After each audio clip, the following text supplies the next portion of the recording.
I just wanted people to take away what they felt like it meant to them. That was the point of the moon and the sun being together.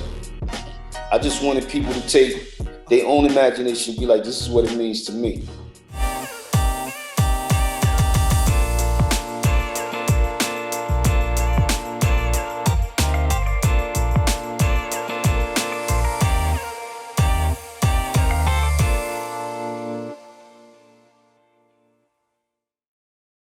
What's up, everybody? It's Soren Baker here on Unique Access Entertainment for Cover Story. Now, as we launch this series, man, keep the subscriptions growing so we can keep coming to you guys as often as possible, as many interviews as possible.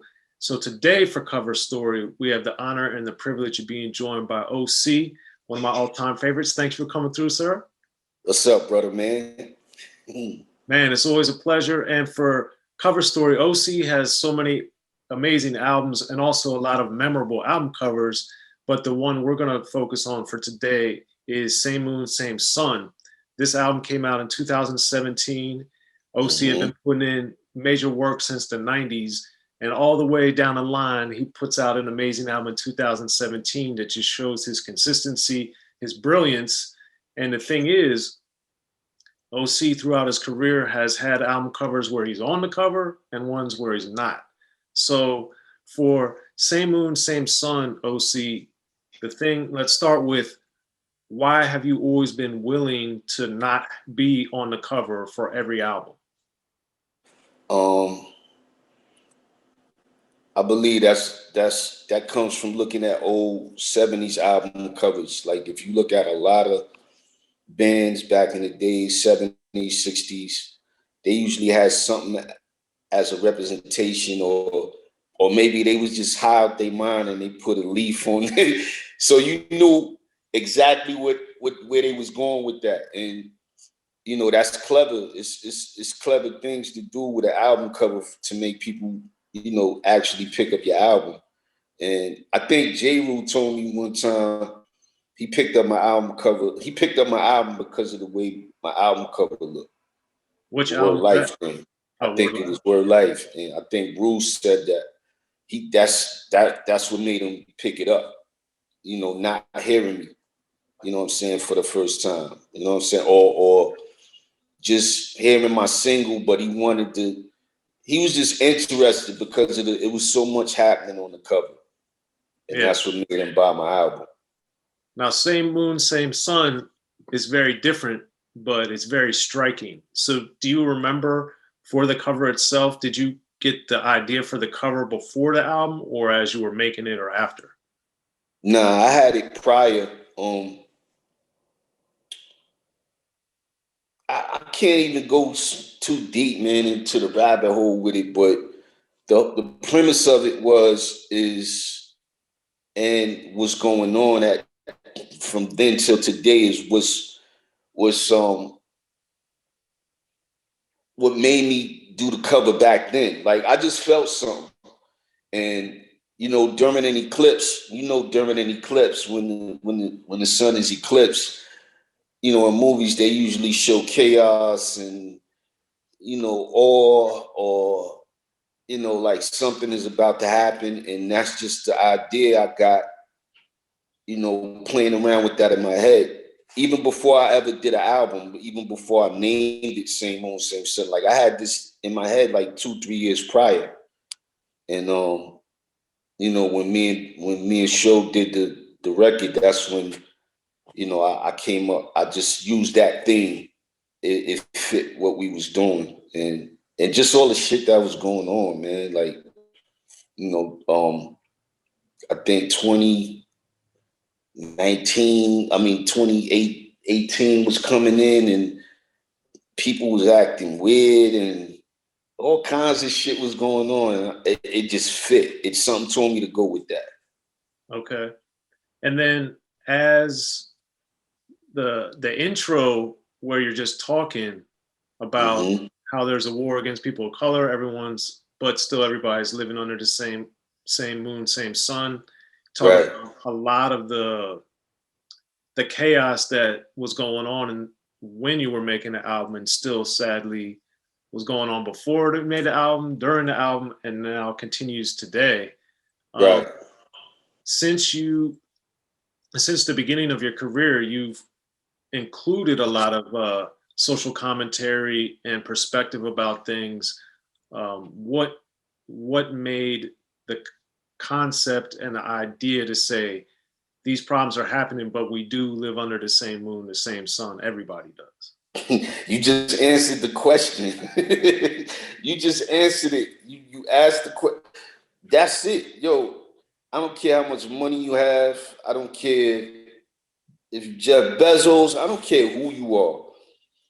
Ain't no escaping that shit. Like, we can all burn, or we can all die from not having gravity on the planet if the moon and is fucked up. Like, it affects everyone. That's the bottom line. And you know, I just wanted people to take away what they felt like it meant to them. That was the point of the moon and the sun being together. I just wanted people to take their own imagination and be like, this is what it means to me. Okay. And then also, I thought it was interesting because a lot of times on covers, the artist's name is so prominent, but yours is kind of small, relatively speaking, and the album title is small at the top. So, Right. artistically and creatively, why did that end up being the way you went? Because you want people to focus on what's at hand. So when you, like I said, I know when I pick up, not just me, a lot of people who gravitate towards picking up CDs, vinyl, whatever, they look at what's on the cover first. There might be some whack shit on the album, but when you look at the cover, it's like some MK Ultra shit. That's as best I could describe it. Like, it just draws you in. And to me, a lot of people bought that album because of the cover. They didn't even have to hear what was on it. And I get that.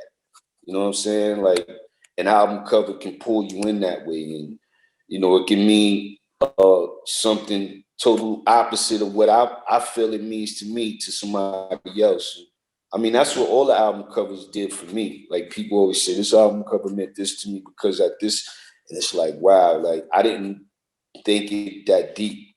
So thanks. Like, I just did a collage of shit on my first cover. Or I just did Jewels because, you know, we called ideas Jewels. I didn't think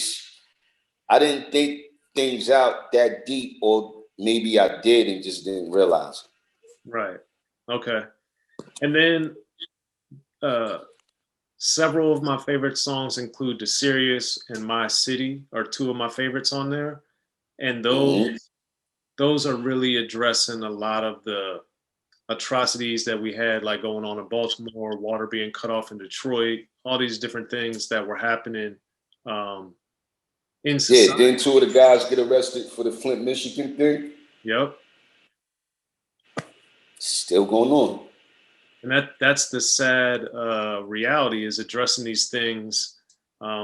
So how have you found, and this album I think is a great example of it, Same Moon, Same Sun. How have you found, since I think maybe the perception, at least from my standing, the perception of you is like a lyricist and all these different things, but this album has a heavier political angle to it from the cover on into the content.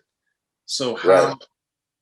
how, when the fans would hit you up or people talk to you about Same Moon, Same Sun, like what was the reaction that may have been similar or different to what you got earlier in your career as far as lyrically? I don't know. I think people expecting me to sound dated, to be honest. Hmm.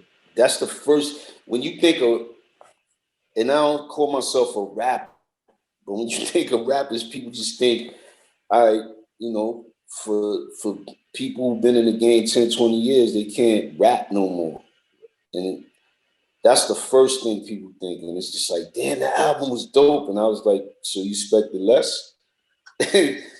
And the second thing is, I never considered myself no top tier lyricist, right? It's just I speak about my life from my perspective. But I know I'm not alone on this planet. Like, I know everything ain't happening to me, just me. You know what I'm saying? It affects everybody around that goes on with politics, with race, with, you know, and it all boils back to we all live under the same moon, the same sun, which goes back to the intro because people like, yo, why you ain't rap over the intro record? I actually do have a record. You know, I'll send it to you, but you know, I have a record for that, but for some reason it didn't fit what me and Show was trying to do, or maybe it would have been overkill. You know, preaching to the choir. Who knows? We just left it off of there because we felt like this is all people are gonna absorb, or you know, it might be too much if we add too much. You know, it was just a lot of things, and we just said, you know what, just stop right there. Well, I think to that point, one of my other songs I love on there is Sound Off, which isn't as deep subject matter wise per se.